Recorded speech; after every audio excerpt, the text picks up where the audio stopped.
The Mercury Theater on the air.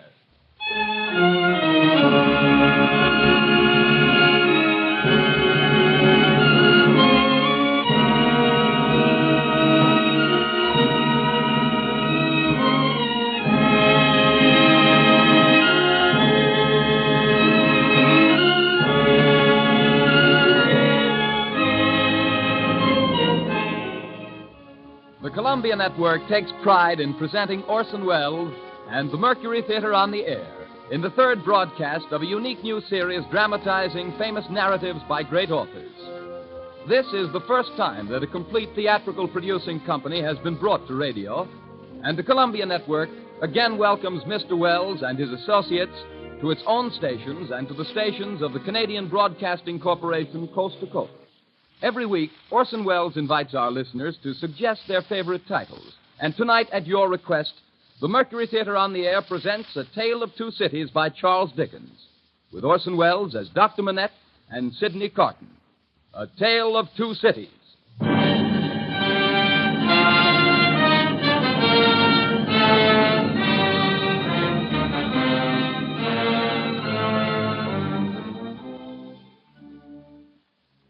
Paris, 1767. I, Alexander Manette, unfortunate physician, write this melancholy paper in my doleful cell in the Bastille. Hope has quite departed from my breast. I write these words with a rusty iron point, dipped in scrapings of soot and charcoal from the chimney, mixed with blood. One cloudy night, 10 years ago, I was walking along the quay by the river. Dr. Manette. Dr. Manette. That is my name. Dr. Manette, formerly of Beauvais. I am that Dr. Manette. Will you please to enter the carriage, Dr. Manette? Gentlemen, pardon me, but I usually inquire who does me the honor to seek my assistance. Doctor, your clients are people of condition. Enough. Will you please to enter the carriage? They were armed and I was not. I got in silence. We left the streets behind, through the North Barrier, onto a country road, and presently stopped at a solitary house. I saw that the two men were brothers.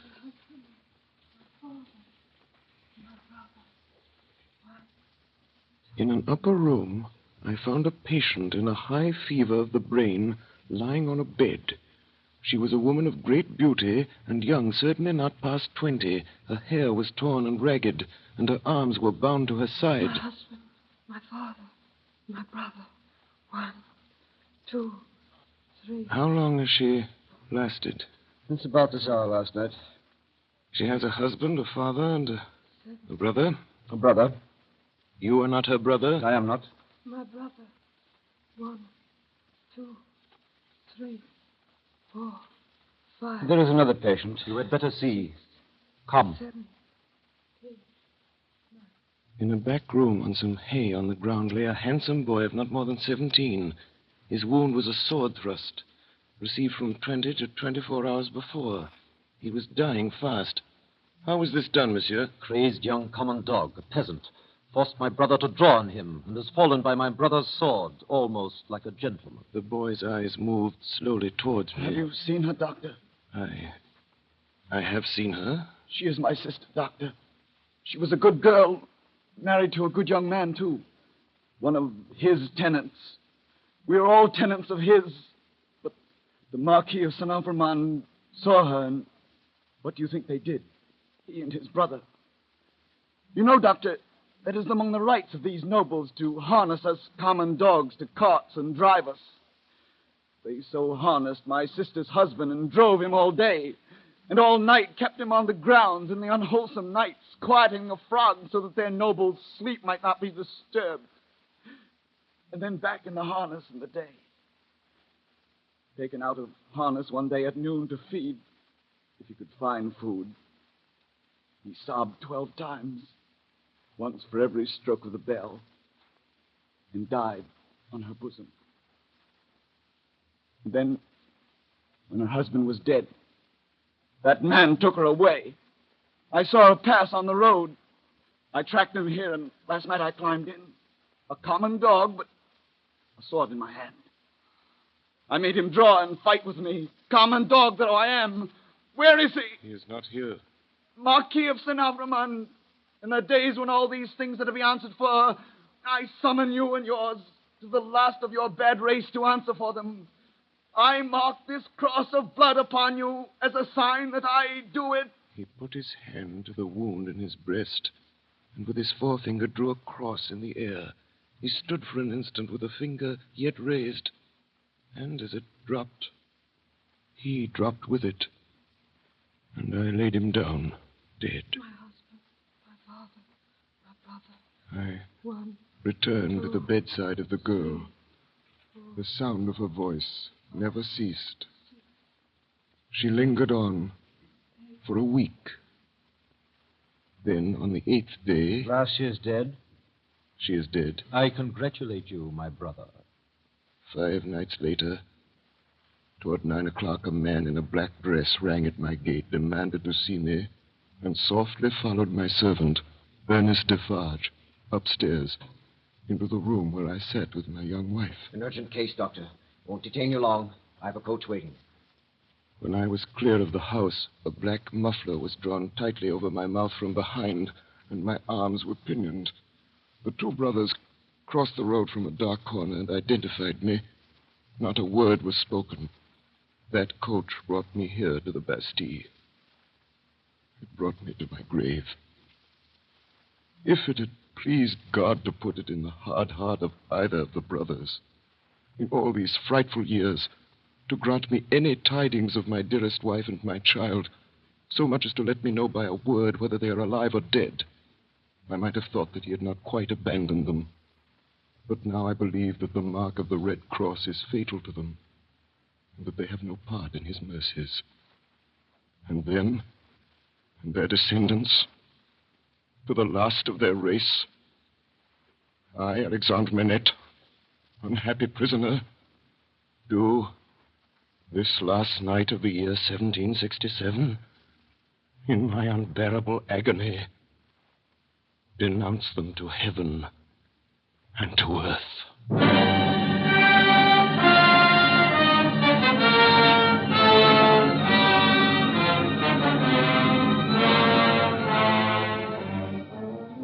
The words are written in scrapings of soot mixed with blood on scraps of crumbling paper. There they lie, hidden away in the solid stone, year after year. Now in the North Tower, cell number 105 is heard all day, a low, hammering sound. The sound of an old man making shoes in the dark.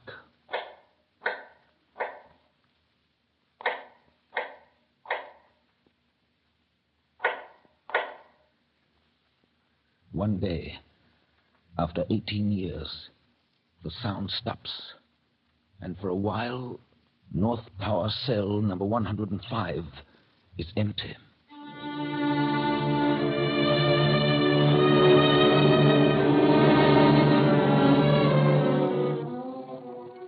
My name is Jarvis Lorry. Most of the characters in this history are people whom I first encountered in the course of business on behalf of Tellson's Bank, London and Paris, of which I have been for many years a partner. This is a history of events that took place in London and across the Channel in France in the terrible years immediately preceding and during the Great French Revolution. 1785, the Dover Road. What o'clock do you make it, Joe? 10 minutes good past 11. My blood, and the Dover coach not atop a shooter's hill yet. Hey, Joe. What do you say, Tom? I see an horse. There's a canter coming up, Joe. I see a horse at a gallop, Tom. Gentlemen, in the king's name, all of you. Joe! You there! Stand the right fire! Is that the Dover mail? Never you mind what it is. What are you? Is that the Dover mail? What do you want to know? I want a passenger if it is. What passenger? Mr. Jarvis Lorry. Gentleman of the name of Lorry. Answer straight. Yes, what is it? Does somebody want me? Mr. Lorry, What's the matter? a dispatch sent after you from over yonder. Jelson and Company. He can come close, guard. There's nothing wrong. I hope there ain't. Hey, you! Come in at a foot pace. Let's have the dispatch. Here it is, Mr. Lorry. Joe? God, there's nothing to be afraid of. I belong to Tellson's Bank in London. I'm going to Paris on business. Now read this. If so be as you're quick, sir. Wait for Miss Manette at Dover. You see, God, it's not long. Messenger. Yes, sir. Take back my answer to London. Here it is. Recalled to life. Recalled to life? Yes, Mr. Lorry. Good night.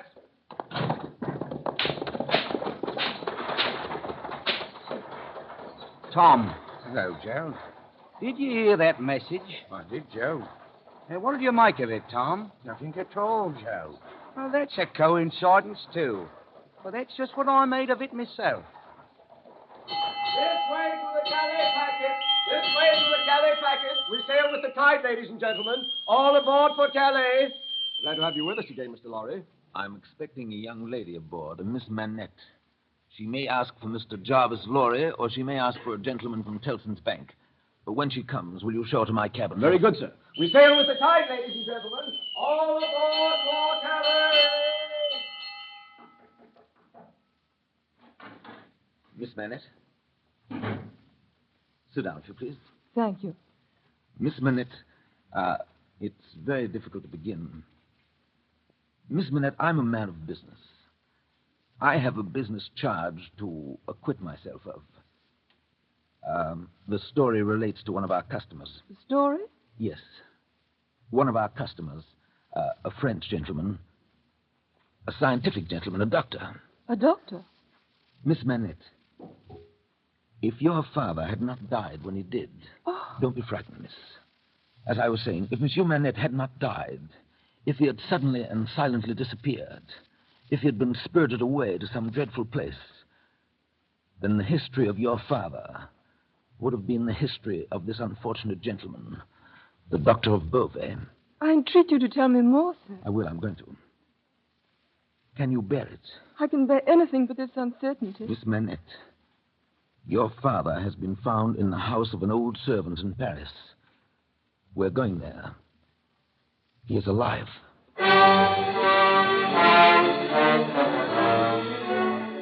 In the quarter of Saint-Antoine, in a narrow, mean street full of offense and stench, peopled by rags and nightcaps and hunger, smelling of rags and nightcaps and hunger, we found the wine shop of Dr. Manette's old servant, Ernest Defarge. His wife sat in the shop behind the counter as we came in. A stout woman wrapped in fur. She was knitting. Ernest Defarge? That's me. May we have a word with you? Willingly, sir. My name is Jarvis Lorry of London. This is Miss Manette. Come with me, then. I'll take you to him. He's very high, a little difficult. Better to begin slowly.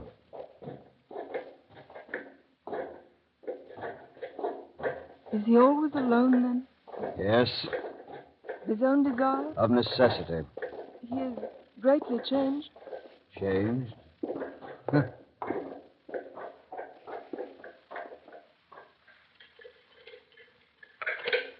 The door's locked. Yes. You think it necessary to keep him locked up? I think it necessary to turn the key. Why? Why? Because he has lived so long locked up that he'd be frightened, rave, tear himself to pieces, die. His door was left open. Is it possible? Is it possible? Yes, it is possible in this fine world we live in. Not only possible, but done. Done, see you, under that sky there every day. Will continue being done until the last of that accursed race has perished from the face of the earth. Quiet. Let us go in. I'm afraid of it. Of it? What? I mean of him, my father. Listen. What is that sound? Faintly, through the dark, with his back toward the door, we saw a white-haired man sitting on a low bench, stooping forward. Very busy, making shoes. Father. Good day, Manette. Day. Still hard at work, I see. Yes. Yes, I'm working. I want to let in a little more light here. You can bear a little more? Well, what did you say? You can bear a little more light? I must bear it. If you let it in. You have a visitor, Manette. What did you say? Here is a visitor. Show him the shoe you're working at. Take it, monsieur. Now tell monsieur the maker's name. I forget what it was you asked me. The maker's name. Did you ask me for my name? Yes, I did. 105 North Tower. Is that all? 105 North Tower. At that moment, his eyes caught the skirt of Lucy's dress. He raised them and saw her face. What is this? You're not the jailer's daughter? No. Who are you? Who are you? She sat down on the bench beside him. Her golden hair, which she wore in long curls, had been hurriedly pushed aside and fell down over her neck. Advancing his hand, little by little, he took it up and looked at it. It is the same. How can it be? When was it? She laid her head upon my shoulder that night when I was summoned out. She had a fear of my going. Or was this? Was it you? Was it you? No, you're too young. It can't be. Can't be. You're too young, too young, too young. Father. Mr. Lorry, Dr. Manette is, for all reasons, best out of Paris. Best out of France. The next morning, we left for London. As we drove off, we left Monsieur and Madame Defarge standing on the doorstep looking after us. There was that same look of secret, dangerous anger in their faces that I had seen before. Madame Defarge was still knitting.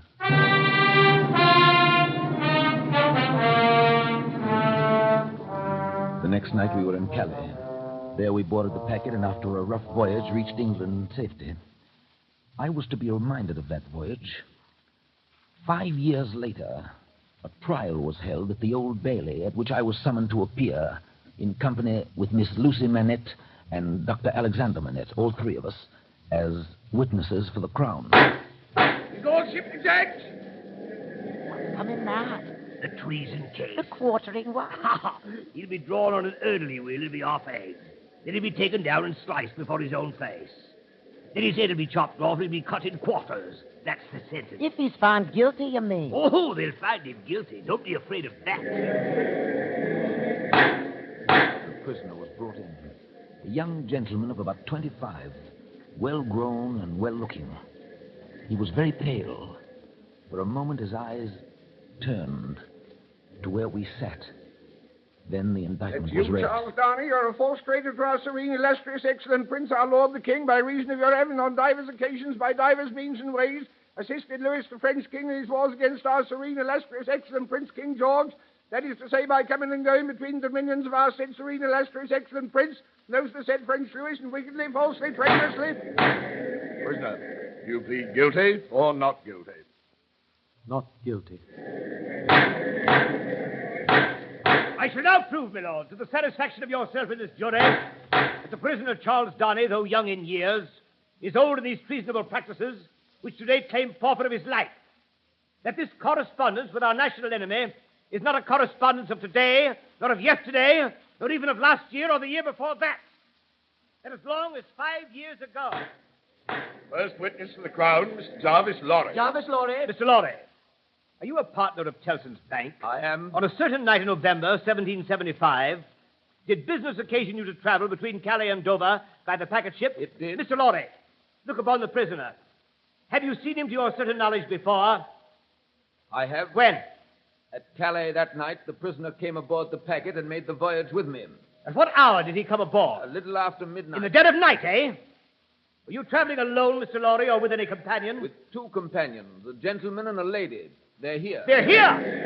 Next witness, Miss Manette. Miss Manette! Miss Manette, look upon the prisoner, Charles Darnay. Miss Manette, have you seen the prisoner before? Yes, sir. Where? On board the packet ship just referred to, sir. You are the young lady just referred to? Most unhappily, I am. Answer the questions put to you. Miss Manette, had you any conversation with the prisoner? Yes, sir. Recall it. When the gentleman came aboard... You mean the prisoner? Yes, my lord. Then say the prisoner. When the prisoner came on board... Did he come on board alone? No. How many were with him? One, a French gentleman. Did they confer together? Yes, they seemed angry.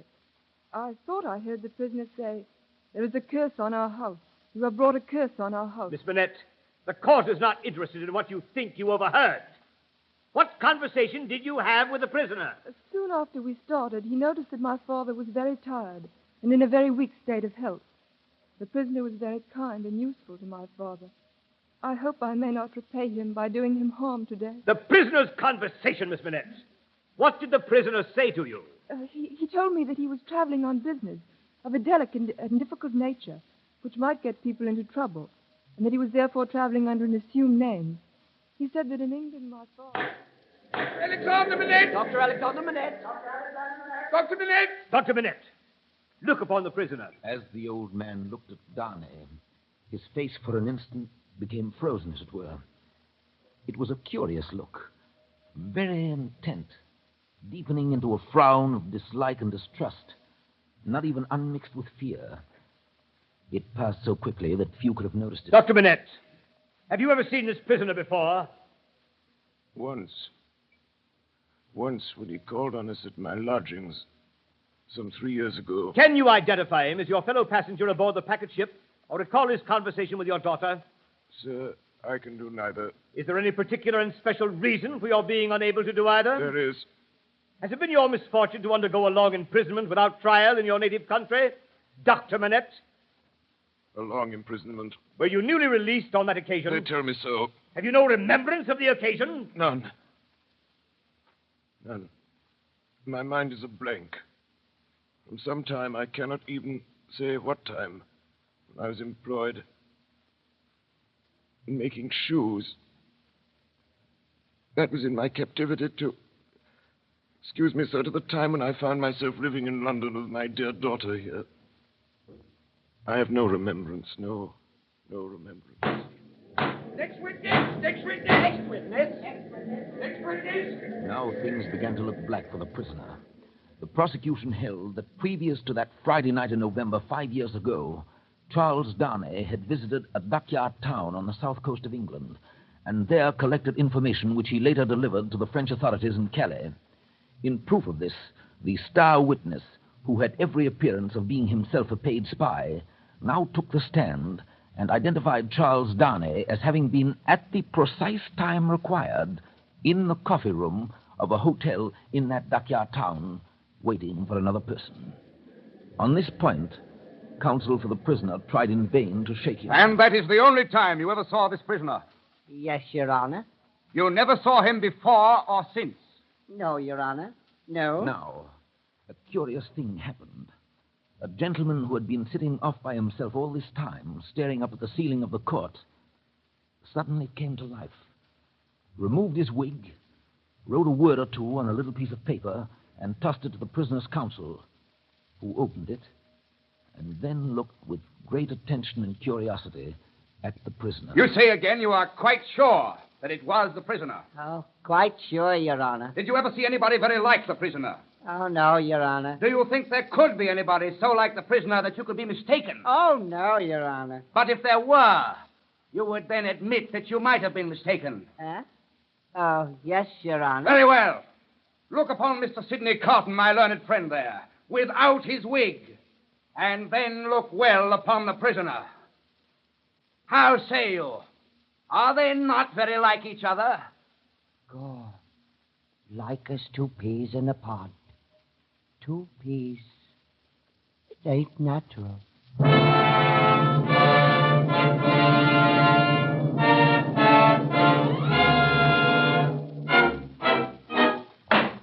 Gentlemen of the jury, do you find the prisoner Charles Darnay guilty or not guilty?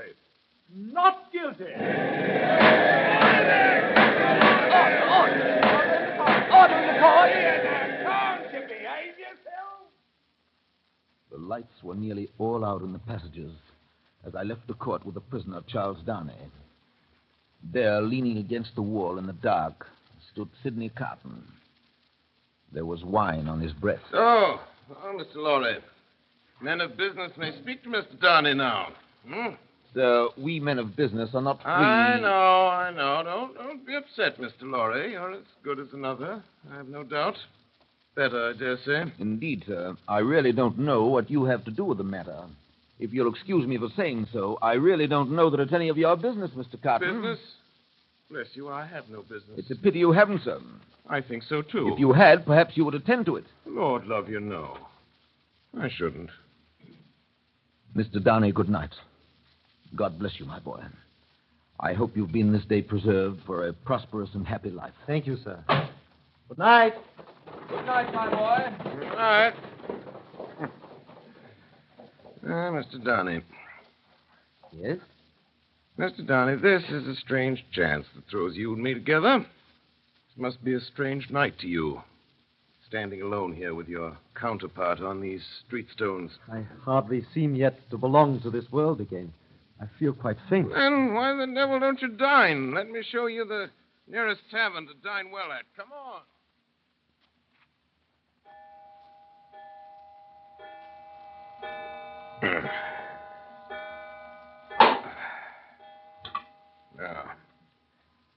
Now, Mr. Darnay, now that you've eaten, you feel that you belong to this terrestrial scheme again? It must be an immense satisfaction for you. Waiter, another bottle of wine. As to me, the greatest desire I have is to forget that I belong to it. There's no good in it for me, except wine like this. Nor I for it. So we're not much alike in that particular, Mr. Darnay. Indeed, I begin to think we're not much alike in any particular. You and I. Except that we look alike. Now your dinner's done, why don't you call a health, Mr. Darnay? Why don't you give your toast? What health? What toast? Why, it's on the tip of your tongue. It ought to be and must be. Swear it's there. Well, Miss Manette, then. Miss Manette, then. Miss Manette, that's a fair young lady to hand to a coach in the dark, Mr. Darnay. Yes. That's a fair young lady to be pitied by and wept for by. Huh? How's it feel? Is it worth being tried for one's life to be the object of such sympathy and compassion, Mr. Darnay? Mr. Carton, you saved my life today. I have not thanked you. I neither want any thanks or merit any. It was nothing to do in the first place, and I don't know why I did it in the second. Mr. Darnay, let me ask you a question. Willingly. Do you think I particularly like you? Really, Mr. Carton, I have not asked myself the question. But ask yourself the question now. You have acted as if you do, but I don't think you do. I don't think I do. Nevertheless, there is nothing in that, I hope, Mr. Carton, to prevent my calling the reckoning and our parting without ill blood on either side. Oh, nothing in life. Oh, you pay the whole reckoning, Mr. Darnay. Then, bring me another pint of this same wine drawer and come and wake me at 10. Last word, Mr. Darnay. You think I'm drunk? I think you have been drinking, Mr. Carton. Think you know I've been drinking. Since I must say so, yes, I know it. Then you shall likewise know why. I am a disappointed drudge, sir. I care for no man on earth, and no man on earth cares for me. That is very much to be regretted, Mr. Carton. You might have used your talents better. Maybe so, Mr. Darnay. Maybe so and maybe not, but don't let your sober face elate you, however. You don't know what it may come to. Good night, Mr. Darnay. Drawer! Drawer! Where's that bottle of wine?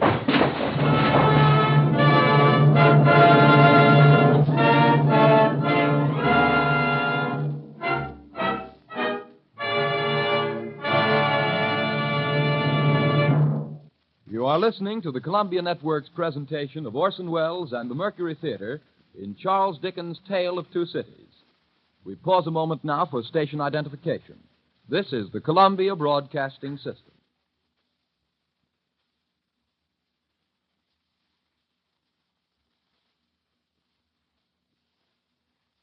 The Columbia Network is presenting A Tale of Two Cities, and the Mercury Theater resumes the story with Orson Welles as Dr. Manette and Sidney Carton.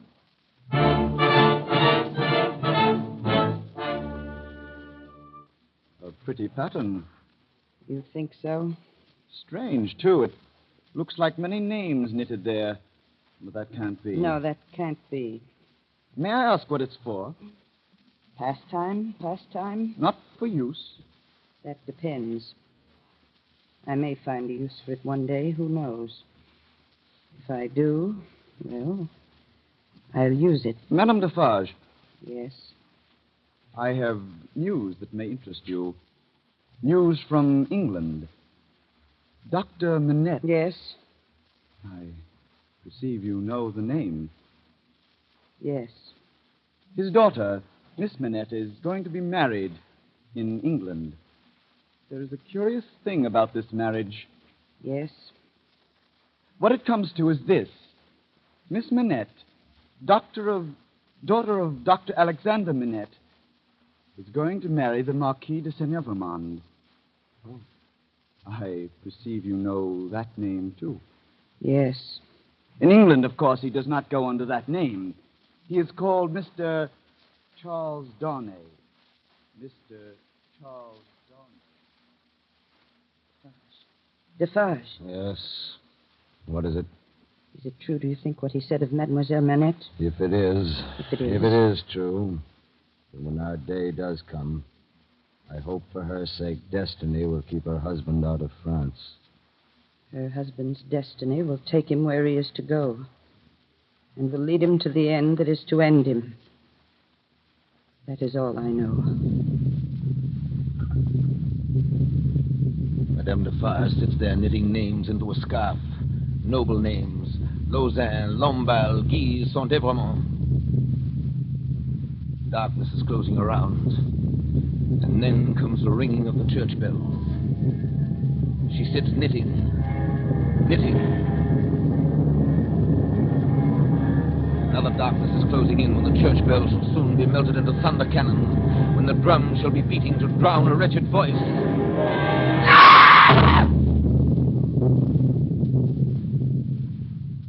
And Madame Defarge, at the foot of a structure yet unbuilt, will sit knitting,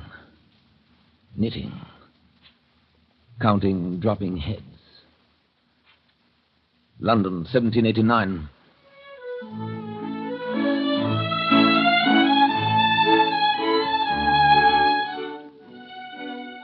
Never did I see two people more united than Dr. Manette and his daughter in the weeks before Lucy's marriage to Charles Darnay. Are you happy, my dear father? My child, I never thought I should live to know such happiness.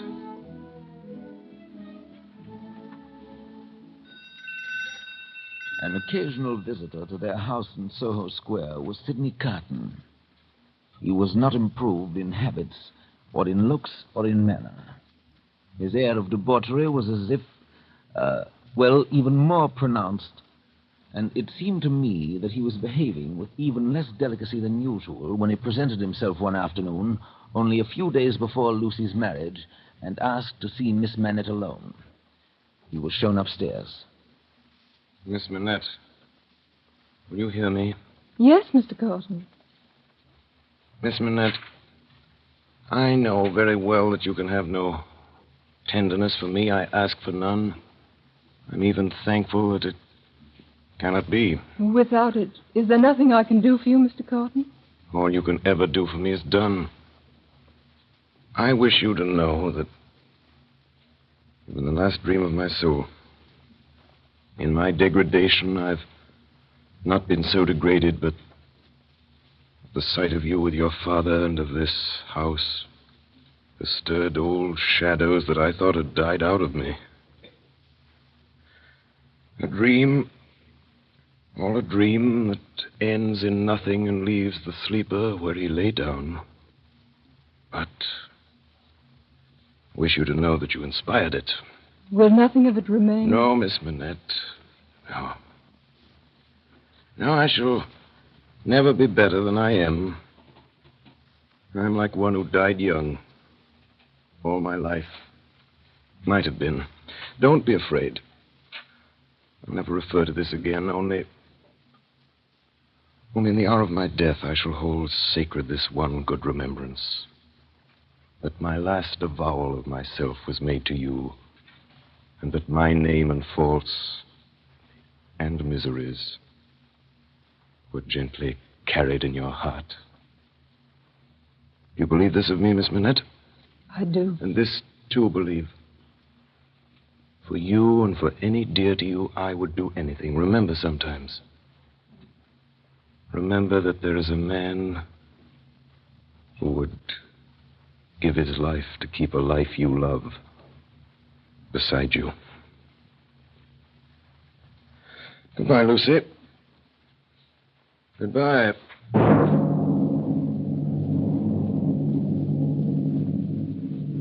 Paris, 1789, July 14.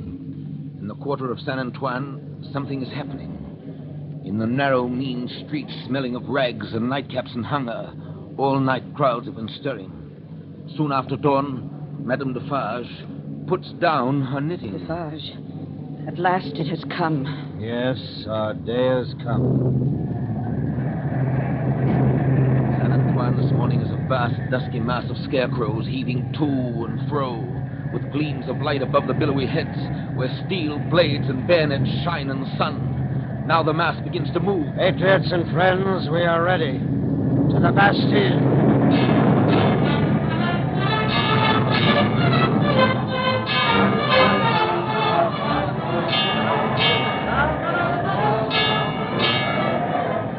The living sea rises, wave on wave, depth on depth, overflowing the city. After 2 hours, a white flag from within the fortress. The sea rises wider and higher. Over the lower drawbridge, past the massive stone outer walls, in among the 8 great towers surrender. The prisoner! The secret cell! The instruments of torture! The prisoner! The secret cell! The North Tower.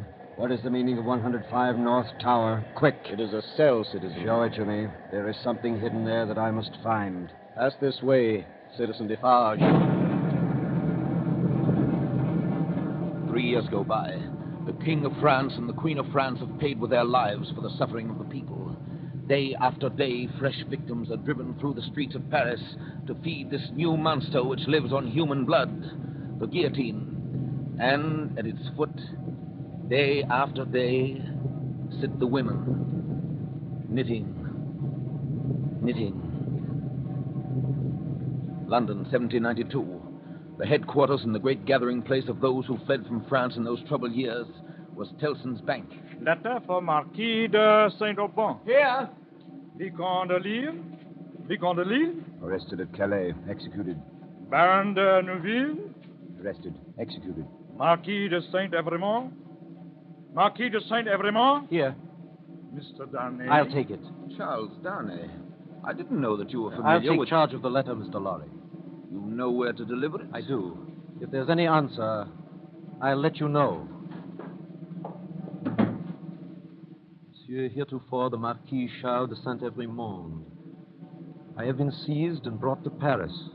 The crime for which I am to lose my life is, they tell me, treason against the majesty of the people, in that I have acted against them for an emigrant. You are that emigrant. It is in vain that I tell them that even before the confiscation of emigrant property, according to your commands, I had collected no rent and forced no taxes. Their only answer is that I have acted for an emigrant. Where is that emigrant? I beg you, Monsieur heretofore the Marquis, to come to my rescue and release me.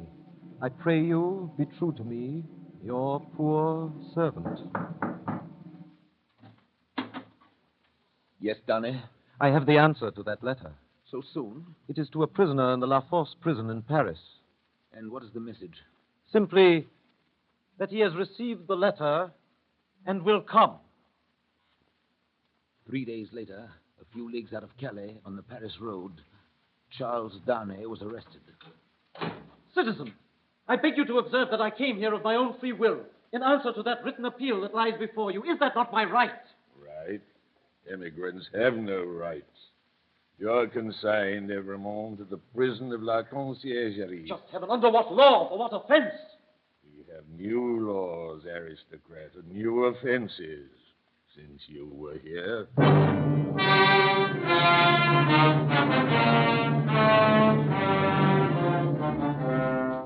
News reached London through a secret agent of Tellson's bank that Charles Darnay was in prison in danger of death. 3 days later, we were in Paris. Lucy with her child and Dr. Manette. Come in. Good evening, citizen. You know me? I've seen you somewhere. Perhaps at my wine shop. I noticed standing in the door a heavily built woman, silently knitting. Madame Defarge? Yes. That she may be able to recognize the faces and know the persons. It is for their safety. Mr. Lorry. Lucy, this man has a letter for you from Charles. Oh, thank you. Dearest, take courage. I am well, and your father has influence around me. You cannot answer this. Kiss our child for me. Is that his child? Yes, madam. This is the prisoner's little child. It is enough, my husband. I have seen them. We may go. Oh, Madame. Yes, aristocrat. Madame, you will be good to my husband. You will help him to see him if you can. What is it that your husband says in that little letter? Influence, no. He says something about influence. He says... Perhaps it will release him. As a wife and a mother, I implore you to have pity on me. My husband is innocent. The wives and mothers we have been used to see have not been greatly pitied. All our lives we have seen our women suffer. Poverty, hunger, thirst, sickness, misery. We have seen nothing else. We have borne this a long time. Is it likely the trouble of one wife and mother would be much to us now? Goodbye, aristocrat. Charles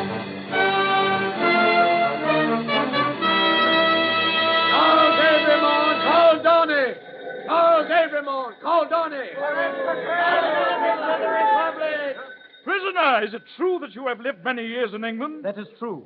Then you are an immigrant? No, citizen judge. Prisoner, why did you return to France when you did? I returned to France on the written entreaty of a French citizen to save a French citizen's life. Is that the action of a guilty man? Is that criminal in the eyes of the Republic?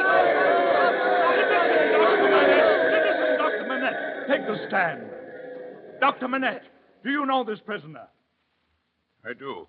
Where did you first make the prisoner's acquaintance? In England, citizen judge, on my release from long imprisonment. This man was my first friend. For years he has lived in my house, always faithful and devoted to my daughter and myself in our exile. In all the years that I know this man, I, Dr. Manette, for 18 years, prisoner in the Bastille. Enough! Live, Dr. Manette! Not guilty! Not guilty!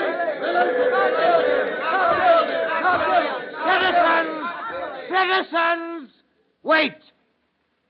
This prisoner has been denounced for a crime against the Republic. Before this prisoner is released, I demand in the name of the Republic that this denunciation be read aloud. Why waste time? Charles Evremont, called Darnay. Suspected and denounced enemy of the Republic. Aristocrat. One of a family of tyrants. One of a race proscribed. Charles Evremont, called Darnay. In right of such prescription, doomed to die. Was the accused denounced openly or secretly? Openly, President. By whom? 3 voices. First, Ernest Defarge, wine vendor, a Saint Antoine. Good. Second, Thérèse Defarge, his wife. Good.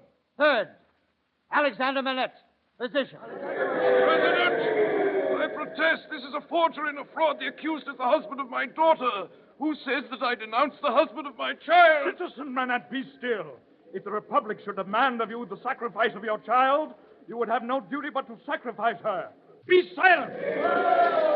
On the 14th of July, 1789, at the taking of the Bastille, a paper was found by Citizen Ernest Defarge, concealed between 2 stones in the chimney of a cell known as 105 North Tower. The writing is the writing of Dr. Manette.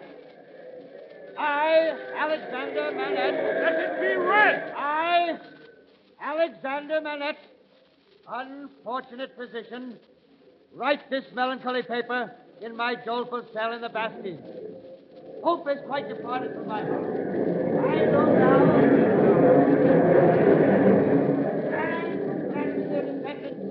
To the last of their race, I, Alexander Manette, unhappy prisoner, do this last night of the year, 1767, in my unbearable agony, denounce to the times when all those things shall be answered for. I denounce them to heaven and earth. Death!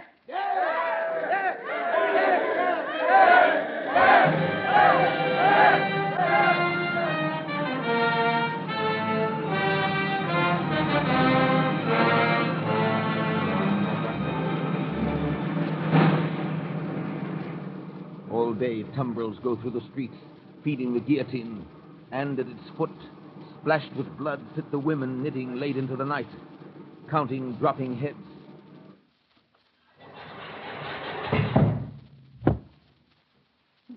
Don't be alarmed, Mr. Lorry.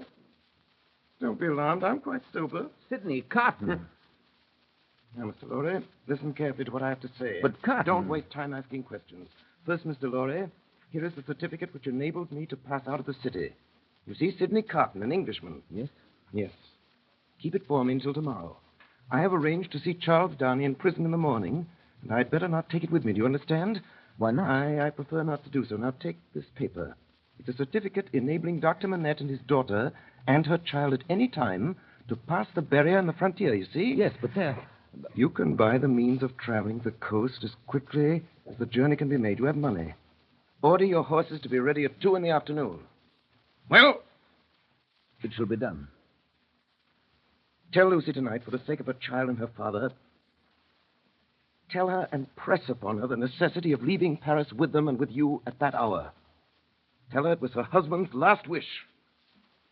You think she'll consent? I believe Have so. all these arrangements made in the courtyard, and here, even to the taking of your own seat in the carriage, and then, the moment I come to you, take me in and drive me away. Do you understand that? I understand that whatever happens, I am to wait for you. You have my certificate in your hand with the rest. The instant my place is occupied, you start for England. Promise me solemnly that nothing will make you alter the course on which you now stand pledged to each other. Nothing, Carton. Remember these words tomorrow. Remember them. Change the course or delay for any reason, and no life can possibly be saved. Many lives dear to us must inevitably be sacrificed. I will remember them. I hope to do my part faithfully. Yes, yes. And I hope to do mine. In the black prison of the conciergerie, the doomed of the day await their fate. They are 52. Even before their cells are quit of them, new occupants have been appointed. Before their blood runs into the blood spilled yesterday, the blood that is to mingle with theirs tomorrow is already set apart.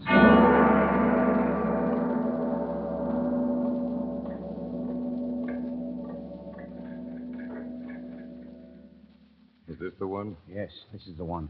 Go you in alone. I wait outside. Lose no time. Good day, Mr. Darnay. Carton.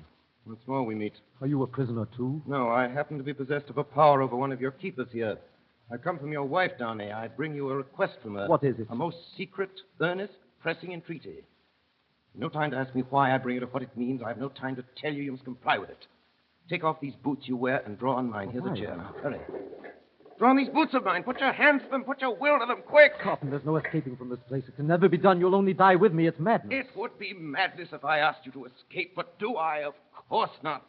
Where's that cravat and this is mine? Carton, Go it's on. madness. It can't be done. It never can be done. It has been attempted. It has always failed. Do I ask you, dear Darnay, to pass the door? When I ask you that, then refuse me. There are a pen and ink and paper on this table. Is your hand steady enough to write? Why, Then yes. write what I shall dictate. Quick, friend, quick. Write exactly as I speak. To whom do I address To it? no one. Do I date it? No. No. If you remember the words that passed between us long ago, you will understand this when you see it. You do remember them, I know. It is not in your nature to forget them. Have you written forget them? I have. Is that a weapon in your hand? No, I'm not armed. What is in your hand? You shall know directly. Write on there, but a few words more. I am thankful the time has come when I can prove them. That I do so is no subject for regret or grief. What is that, vapor? Vapor? Something in the air? I'm conscious of nothing. Take up the pen and finish. Hurry, hurry. If it had been otherwise, I should have had so much the more to answer for. If it had been otherwise, if it had been otherwise. Darnay. Darnay. Good. Hey there! Quick! Come in. Let me change his coat. Now, call for help. Take me to the coach. You? Him, man, with whom I've changed. You go out by the gate by which you brought me in. Of course. I was weak and faint when you brought me in, and I'm fainter. Now you take me out. The parting has overcome us. Such things happen here often, too often. Quick, call for help. You swear not to betray me. Man, don't waste time. Take him yourself to the courtyard. You know him. Place him yourself in the carriage. Show him yourself to Mr. Lorry and tell him to remember my words of last night and his promise of last night and drive away. Hey there! Hey! Help! Man fainted!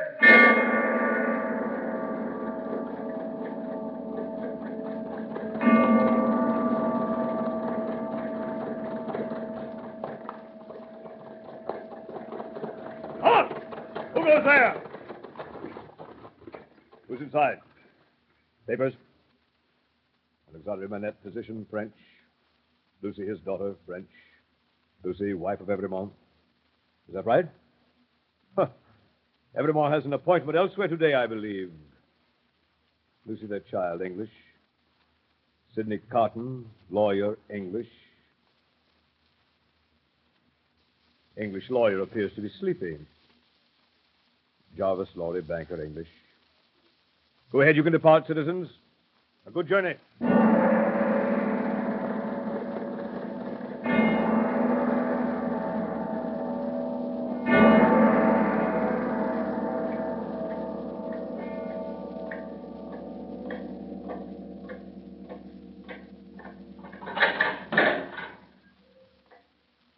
Follow me, Evermore. I'm ready. Down, Abramo! Down, everyone! Which is Abramo? There at the back there, next to the girl. Down, everyone! To the guillotine! 18!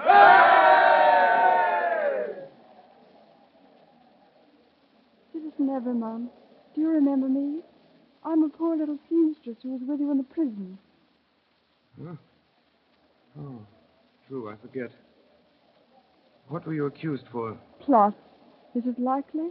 Who would think of plotting with a poor little weak creature like me? 19!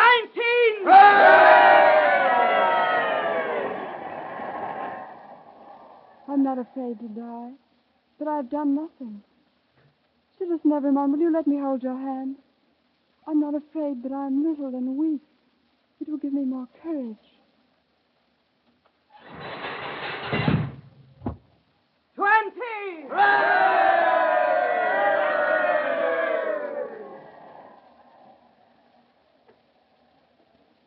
Keep your eyes upon me, dear child. Keep your eyes on me. Mind nothing else. I mind nothing while I hold your hand. I shall mind nothing when I let it go. If they are quick. They'll be quick. Never fear. 21!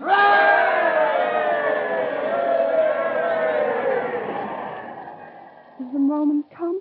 Yes, May I kiss you now? I'm so afraid. my child. Nothing to fear. I see these men around me.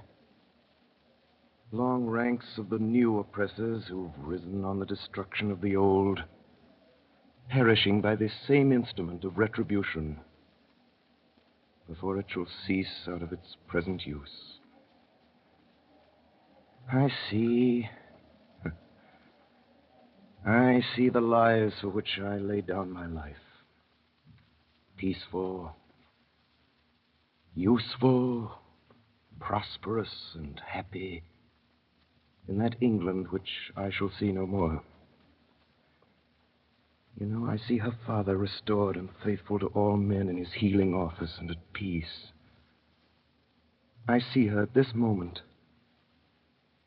with a child upon her bosom who bears my name. And I hear her tell the child my story with a tender and a faltering voice. Number 22. Goodbye, little one. Goodbye.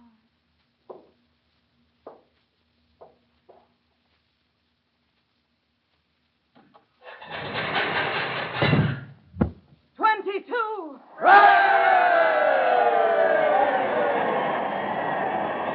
Number 23.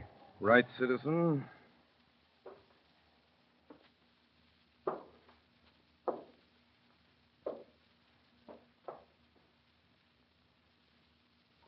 It is a far,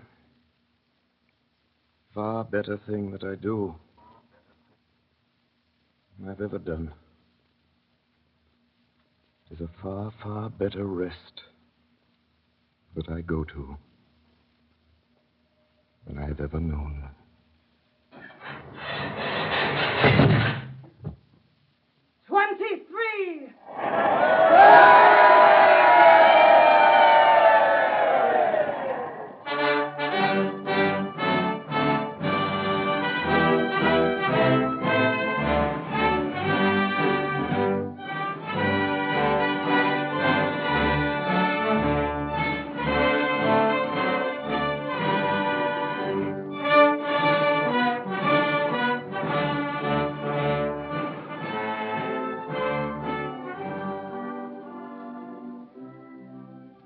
Tonight, the Columbia Network has brought you Orson Welles and the Mercury Theater on the Air in A Tale of Two Cities by Charles Dickens. We now present the star and director of these broadcasts, who tonight played Dr. Manette and Sidney Carton, Orson Welles. Ladies and gentlemen, I should like first to thank the actors of the Mercury Theater who played with us tonight. Among them were Martin Gable as Mr. Laurie, Ray Collins as the prosecutor, Edgar Berrier as Charles Darnay, Frank Reddick as Defarge, Eustace Wyatt as the clerk and the judge, Kenneth Delmar as the counselor for the defense, Betty Gard as Madame Defarge, Erskine Sanford as the president, Mary Taylor as Lucy Manette. Next Monday night, we do a novel by one of the most distinguished of living statesman authors, John Buchan, Lord Tweedsmuir, the Governor General of Canada. It is 39 Steps, the famous story of the weeks immediately before the Great War. A story of spies and intrigue and a man with hooded eyes. Please tune in next week. Tonight's production was done at your request, and we intend to choose later works in this series on the basis of your letters to us. We're reading all the letters with the greatest of interest, and we thank you for your valuable suggestions. And now, good night, ladies and gentlemen. Until next Monday at the same time.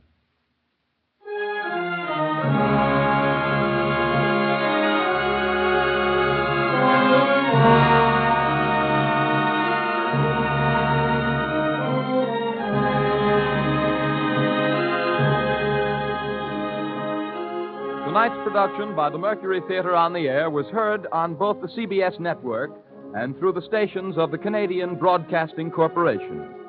Bernard Herrmann conducted the music, and Davidson Taylor supervised for the Columbia Network. Dan Seymour speaking. This is the Columbia Broadcasting System.